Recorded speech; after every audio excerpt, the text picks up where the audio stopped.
लेकिन आज इंडी गठबंधन के 3 और बंदर आ गए। ये 3 बंदर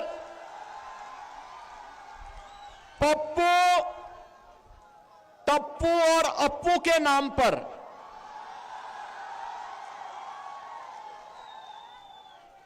पप्पू, टप्पू और अप्पू के नाम पर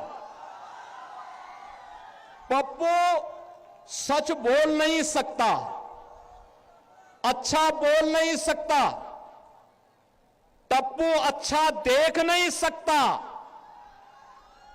और अप्पू सच सुन नहीं सकता। इन लोगों को एनडीए सरकार के द्वारा किए गए विकास दिखाई नहीं दे रहे, उसकी खुशबू इनको सुनाई नहीं दे रहा है, दिखाई नहीं दे रहा है। ये उसके बारे में बोल नहीं सकते, सुन नहीं सकते, देख नहीं सकते और इसीलिए तो दुष्प्रचार कर रहे हैं। आपने देखा होगा कांग्रेस के नेता राहुल जी जब भी कहीं जाते हैं भारत के खिलाफ बोलते हैं, भारत के खिलाफ बोलते हैं, भारत को अपमानित करते हैं, विदेशी आक्रांताओं को महिमा मंडित करते हैं।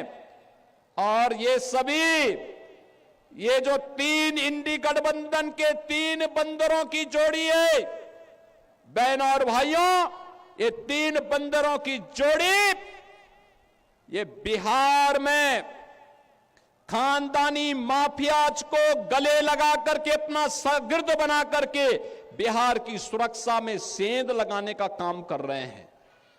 बिहार की सुरक्षा, घुसपैठियों को बिहार की धरती में घुसा करके बिहार की सुरक्षा में सेंध लगाना।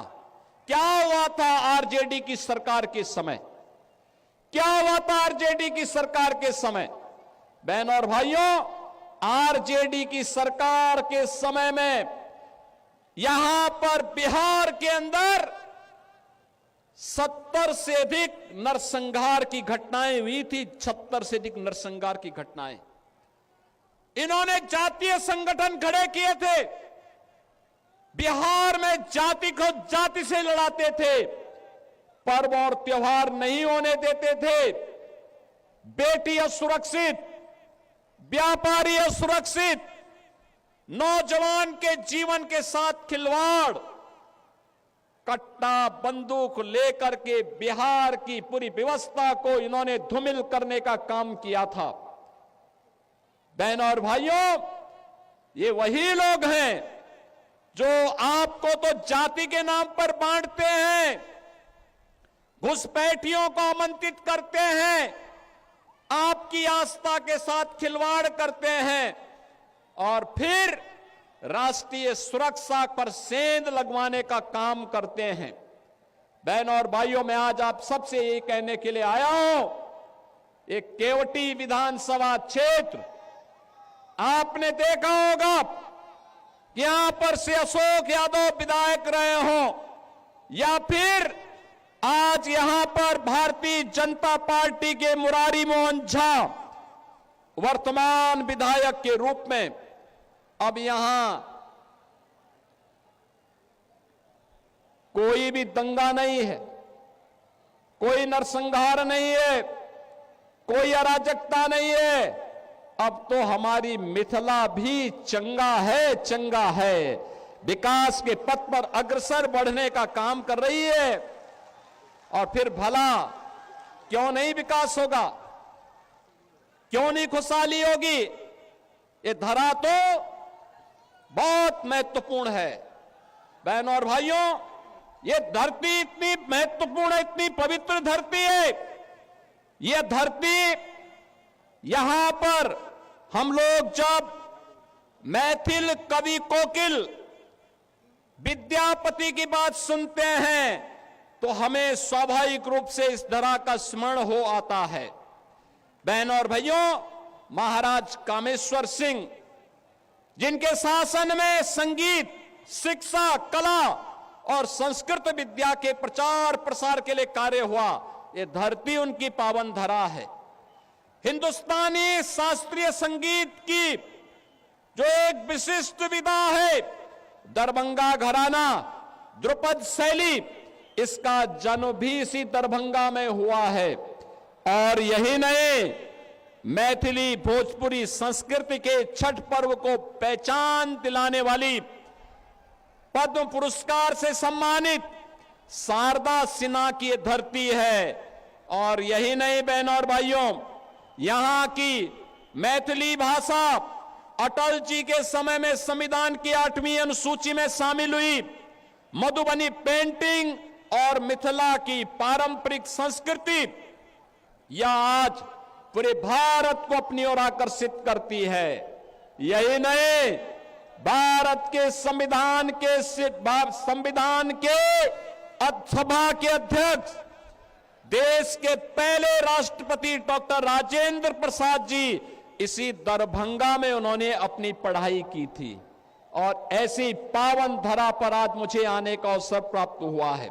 बहनों और भाइयों, मैं आप सबका आह्वान करूंगा, याद करना, जब भी आरजेडी कांग्रेस का इंडी गठबंधन बिहार के अंदर आया है, बिहार में दंगों की आग फैली है, जातीय नरसंहार हुए हैं, लूटपाट की एक नई अपसंस्कृति ने जन्म लिया है।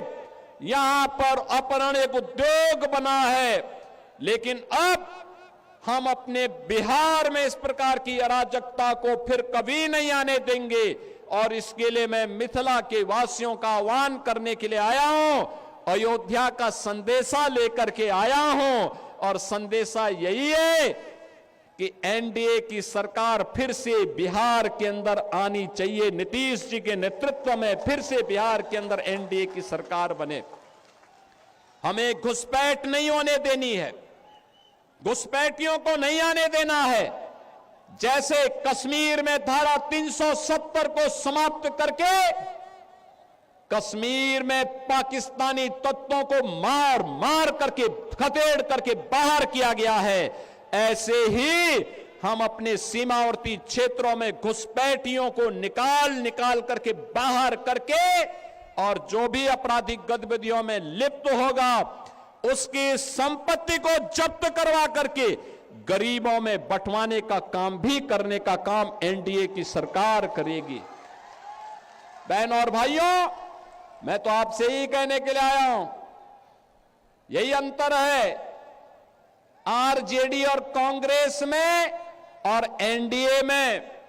एनडीए सुशासन की बात करती है और करके दिखाती है, एनडीए विकास का कार्य करती है, एनडीए विरासत का सम्मान करती है, एनडीए बहन बेटियों की सुरक्षा, नौजवान के लिए रोजगार, किसान के लिए सम्मान निधि, श्रमिकों के सम्मान का कार्य और उनके स्किल डेवलपमेंट का कार्य करती है।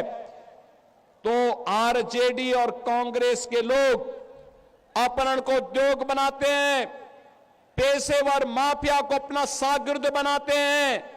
और इसीलिए तो इन पेशेवर माफियाओं को उपचार हम लोगों ने निकाला है उत्तर प्रदेश में, इनकी छाती में बुलडोजर चला करके।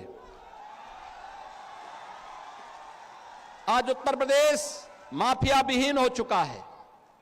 आज उत्तर प्रदेश अपराध से मुक्त हो चुका है।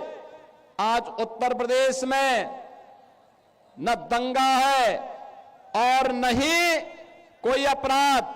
यूपी में अब सब है चंगा, यूपी में कोई समस्या नहीं, पर्व और त्योहार के पहले कोई दंगा नहीं होता है, क्योंकि दंगाई को मालूम है दंगा करेगा तो जो उसने लूटा है वो तो जाएगा ही जाएगा। अगर खानदान ने कहीं से कुछ कमाया है वह भी सब जाएगा। और गरीबों के लिए फिर आवास बना करके सरकार उन गरीबों को देने का काम कर देगी।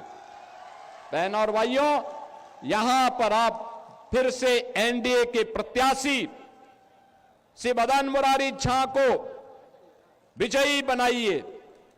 किसी भी ऐसे तत्व को मत घुसने दीजिए जो घुसपैठियों को प्रश्रय दे, अराजकता को जन्म दे, पर्व और त्योहारों में मिथिला की संस्कृति को अपमानित करने का काम करे, पर्व और त्योहारों के पहले दंगा कराने का काम करे, जो विकास में बैरियर है उसको पनपने नहीं देना है। और यही कहने के लिए आज मैं आपके पास आया हूं, हमें फिर से अयोध्या और मिथिला को जोड़ करके राम राज्य की अवधारणा को साकार करने की दिशा में आगे बढ़ना है। और राम राज्य की अवधारणा ये तभी आएगी जब बिहार में एनडीए की सरकार आएगी। ये राम राज्य बिहार के लिए, आत्मनिर्भर बिहार के लिए, समृद्ध बिहार के लिए, विकसित बिहार के लिए यह अत्यंत महत्वपूर्ण है। और यह केवल और केवल तभी होगा जब एनडीए विजयी होगा। एनडीए विजयी होगा, बिहार विजयी होगा। एनडीए की विजय बिहार की विजय के साथ जोड़ करके देखना होगा। और इसके लिए बहन और भाइयों, बटेंगे नहीं, कटेंगे भी नहीं। याद करना, बंटे थे तो कटे थे, बटेंगे नहीं तो कटेंगे नहीं। एक रहेंगे तो सेफ भी रहेंगे। और एकजुट होकर के एनडीए के प्रत्याशी